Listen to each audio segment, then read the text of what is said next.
Well, hello, folks. It's JB, and welcome to the 12th episode of the Good Morning Americana podcast. Good Morning Americana, the radio show, can be heard every Saturday from 9:30 to noon on WFCF 88.5 on your radio dial in St. Augustine, Florida, or check it out on iHeartRadio. Just go to iHeartRadio.com or download the app. Our guest, I should say, this time on our podcast is the great Walter Coker. Good friend for many years, music appreciator, photographer, and all-around great guy. And we talk music new and old and what's happening all around. We even bring up Gainesville. How about that? And also, of course, assisted always by my good buddy Micah Gilliam, running the controls here on the Good Morning Americana podcast. Sit back and enjoy. And, at the end of the podcast, you'll hear a special song by a localicious band. Oh, they're not together right now, but we love them. We talk about them in the podcast, The River Necks, and the song is called I Was a Commercial Fisherman. Check it out. We're going to start doing that, including some localicious music when we don't have somebody play live here on the podcast. So sit back, enjoy, tell your friends. They can go to iTunes, download the podcast, or check it out anytime at goodmorningamericana.com. Here you go. Oh, you know what? I'll wait on that question. Let's do it.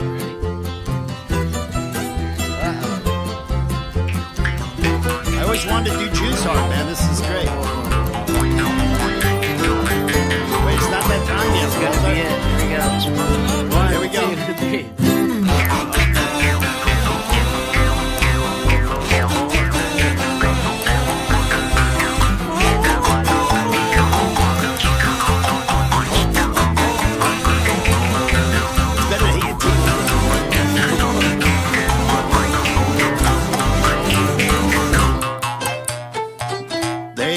Big finish on the Jews harp.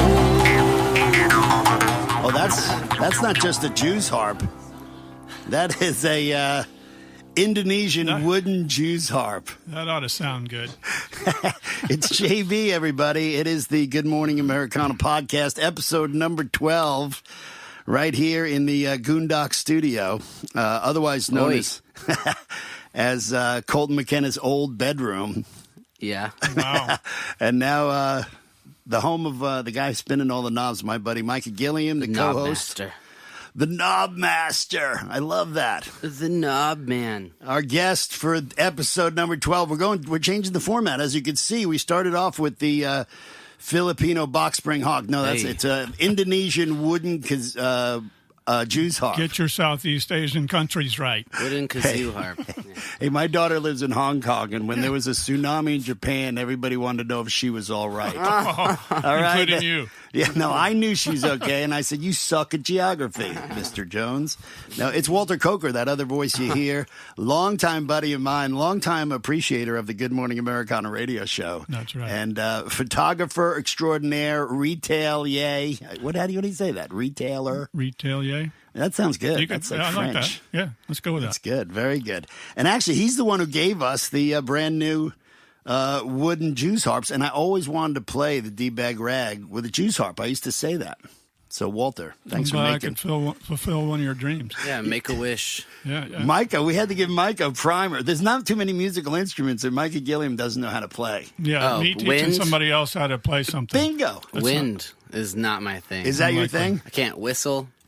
Oh. I can't. It's just like I remember this girl had to give me like a saxophone lesson for like elementary music education in college, and I gave her a bad grade because I sucked. Is that right? Yeah, it's like, sorry, I'm just not a wind guy. I'm more of a trapped wind guy. Well, the good thing about the Jews harp, especially the wooden Jews harp, number one, Walter, I love that you can hit your teeth with it, and it's not like hitting with that metal thing on your teeth. Yeah, definitely. My pointy metal thing fell off the end, and it hurts yourself when you play the Jews harp at home. That's why I haven't brought it in on the Good Morning Americana radio show. But also, this one, I just like the way it. I like the way it sounds, like the way it feels. And Mikey, you don't have to. There's no wind involved because is not you a just wind move your tongue around. Is what move makes your the tongue sound. around and change the shape of your mouth. Mouth instruments. Then let's put it that way. Good deal, Walter. We can plug your store. What's the name of your store? Coastal Traders. There you go, Coastal Traders. You can have your very own. You can get wooden... these for, actually, if you've mentioned this, you can get them for free, one per person. Oh, get out of here. We never give offers on the podcast. That's And beautiful. they double as letter openers if you need one. Walter asked me what it was, and I was going to say it was a letter opener. Micah, what would you have guessed that same thing? I didn't know. Thinking a nail file. Jews harps are shaped like a heart, kind of. They're kind of like a big belly Yeah, I did a metal primer thing. on those on YouTube last night just to know what I was talking about today. This is good. But they didn't have this version. Very good. Of course, the Good Morning Americana show, which Walter listens to, is on 88.5 WFCF Flagler College Radio in St. Augustine, and it's every Saturday from 9:30 to noon. You can also listen on iHeartRadio. Just go to iHeartRadio.com on your computer or download the app, or these days you just say, Alexa, play iHeartRadio WFCF, and she does it. It's crazy stuff. How about technology and music? That's kind of getting crazy, right? Yeah. Yeah, it's been getting crazy. You know, it's funny on your technology. I know, Micah, you're a Spotify guy, but when you get to the end of the last song that you played and it just creates another song that you should be listening to, kind of thing. That's weird to me. I'm always like, what is this You crap? don't have to I'm think always anymore. listening to my playlist, and then all of a sudden I'm like, this is totally what You happened should be here? listening to this. It's crazy. If like Spotify was my girlfriend, I'd be like, you don't understand me. Exactly. Anyway, that's good. Spotify's a stock now. It's a publicly traded stock, and they did a weird thing. They didn't do an underwriting. They didn't do like an initial offering. They just basically threw it out there on the market and said whatever the price is, it is. You know, and it's held pretty stable. But yeah, because a lot of people in those privately held things, they can't cash in on their winnings until something like that, till an event like that happens. So. And as soon as they do that, something else is going to come along and crush comes Spotify. Doesn't it happen all the time in technology? That's what I mean with the music. It's like you literally can yell out the name of a song and it'll start playing. I mean, we used to have the album. How about the hold up your phone to a song and it tells you which one it was? Right. You know how long it used to take us to figure out what a song was? Yeah, I know what you used to do. It used to be like, call JB and ask him what the name of that damn song is. I'm talking about the 70s. Yeah. We didn't have you to call. That's right. Hey, Walter goes way back to Gainesville, too. The great Walter Coker, of course. Are you still doing photography? I mean, you still do? Yeah, a little bit here and there. Not really for money anymore. Just I help people out, like Neil at the Riverkeeper, and I still shoot a lot of stuff on my own when I moved, but not really working at it real hard. Well, dude, I got to thank you because I just had my birthday last week, and was it last week? 2 weeks ago. God, 2 weeks ago was my birthday. And you taking those black and white shots at my 50th birthday party. Yeah, I was going to bring that up. I still stare at those and think I was so I got glad. you a present. A birthday present? Yeah. Oh, should I open it on the podcast? Yeah, I think Is you that for his can. If you 50th can or get it 60th? open. No, I just 57. Walter, that was 7 years ago you took those pictures really? at my 50th. Yeah, that's kind of... but, Walter, you were at Foley Weekly for how long? You were there for... 21 years. That's unreal. Awesome. Yeah. Unreal. 1992 to That's cool. 2000. So that's what you call an asset. For a while I was. And then digital came along. Gotcha. Yeah, right. I mean, I shot for a long time after digital, but then, the crash and everything, and then the web started blowing up and took away all the advertising, which, alternative weeklies were supported by advertising dollars. It was a free paper. Right. Yeah. And the advertising money started drying up, and Boo. the page count on the magazine went back to what it was in 92 and didn't allow for much salaries. It used to be so fat. Yeah, it went up to about 80 to 100 pages a week, and some of them were 120. Really? And it was funny because my salary started out at a certain level, pretty low, in 92, and it went up pretty high. I was pretty like, wow, I'm making this kind of money as a photographer. Right. And then it went back to what I started at. And that was when I said, maybe I should leave now. Yeah. It's time. Yeah. Well, and is it much of a different life from those days? Is it a whole different life for you, or you just found it a way to just make it fit, what you're doing now? Yeah, I mean, as far as what I do day to day is completely Wholly like different. it couldn't be any different, Really? I used to drive all over Northeast Florida every day, I'd drive to Jacksonville where our office was and then, drive all over for assignments all the way to, driving around I was Duval driving County. a lot, but what was so great about it in those days was when I was driving, I was finding pictures. That's true. So, Mike, if you've never That's seen awesome. some of Walter's, Walter's got a lot of good surf shots. You got a lot of good shots I in a remember, lot of categories. I think we did a Pachaka together. oh, okay. And I remember he had yeah. like really beautiful, I think they were black and white. Yeah. A lot Film of those photos. were taken at the folio. For folio. It was cool. So that's like my, Oh, yeah, I forgot Wait, about that. you guys picture. were both on the same I think so. Pachaka It schedule? was compassion. about compassion, Right? yeah. Yeah, okay. That was it. That's Dang. so cool. Man, we need videos Yeah, those of were fun. I'm glad you remembered that. That was Amy Robb puts those on, but now she's doing the edible Northeast Florida magazines. with Lauren Titus. yeah, Right, with Ball's she wife. is the kind of person that spreads herself to the last possible thing she could do because she loves doing so much, and so I don't know like- anything about that. Pachaka, yeah. Did you do one yet? No, I did not do. Come on. No, Uncle Steve-O did What a are you waiting Pachaka on? Cha. Yeah, I was at his. Yeah.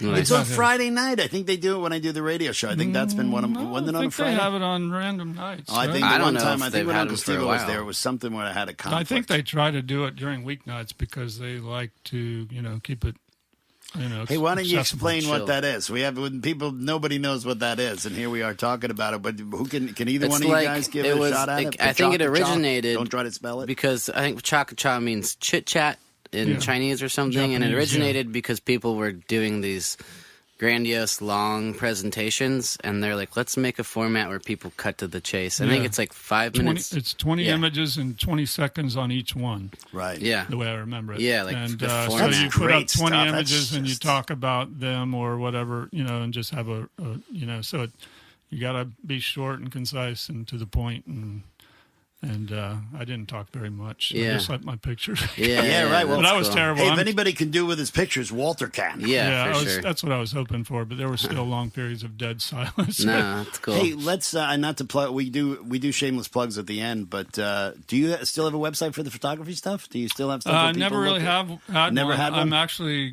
we're actually working on one for Coastal Traders right now. Oh, cool. Mix it all 5 years together. later, we just had our 5-year anniversary, so I'm really on the ball there. Congrats. Nice. But I'm thinking about tying one to that with my photos because we sell my photos at the store. So I'm going to maybe tie one to that and then have a separate section for my photos finally. Where's Coastal Traders located? It's on San Marco and Uptown right Okay, there. yeah, right, that's kinda what I was where thinking. All right, let's go from Uptown to Gainesville, Florida, because Walter knows my college roommate, the great Marty Cohen, from the Alligator days. Gator You worked Bait. at Gator Bait? Yeah. Oh, did you ever work at the Alligator? I did, but I didn't know Marty You didn't know then. Marty then? Yeah. But you were Gator Bait's first photographer, I think Marty told me. That's Is that right. possible? Yeah, 1981, I think, is when that started. Gosh, talk about digital taking over. Gator Bait's Yeah. mostly digital now. Oh, yeah. Of course, the Gator Fan Magazine. Well, back in those days, I would shoot a football game on Saturday. On Sunday, I would go into a laundry room about the size of a phone booth, develop my film, about 6 or 8 rolls of black and white film, let it hang there to dry, and then take contact sheets to Dave Sturt at his office. Dave Sturt. Then go back to the dark room, which was, again, it was a primitive, telephone booth. It was about 98 degrees there in the summer. And it was right where Old College Inn was, right? Right behind the Old College Inn. Is that where it was then or no? You know what? I can't even remember where it was. It was on University Avenue somewhere. Somewhere, yeah. Yeah. But then I'd Anyway. print all the black and white pictures and take them back to him, and he would put the paper out a few days later. Yeah, it was one of my through the 90s and all the great Gator stuff we had. It was just such a great thing. And now you can rarely find a copy of Gator Bait laying around. People read it Gator online. Bait? Is Yeah. that gator porn or something? No, it's football, man. Well, it's sort of. actually sports. Yeah, it is Gator porn, exactly.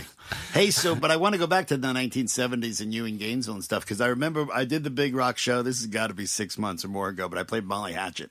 I remember you said something to the effect of, JB, it's Yeah. like 1979. Saw him at the Great Southern Music Hall. Exactly right. 1979. It might have been 78. Right around in there. Are they somewhere. from Jacksonville? They're from Jacksonville. Jacksonville, yeah. The late, great Danny Joe Brown. Actually, Banner Thomas, who played with a lot of our friends here, was the bass player for Molly Hatchet. He just passed away. Banner Thomas passed away, 2 years ago, but he was in those guys with Walt Kowicki and Big Dave and all those guys. He Barry wrote a Dunaway lot of the in big that? hits for Molly Hatchet, actually. Oh, did he? Yeah, Banner Thomas wrote, I think he wrote Gator Country. But we were in the Gator country, so of Yeah. course Molly Nice. Hatchet coming out with that song was like, yeah. I love I that get the stuff. crowd going. Do you remember any other Gainesville bands? I talk about Axe. Do you remember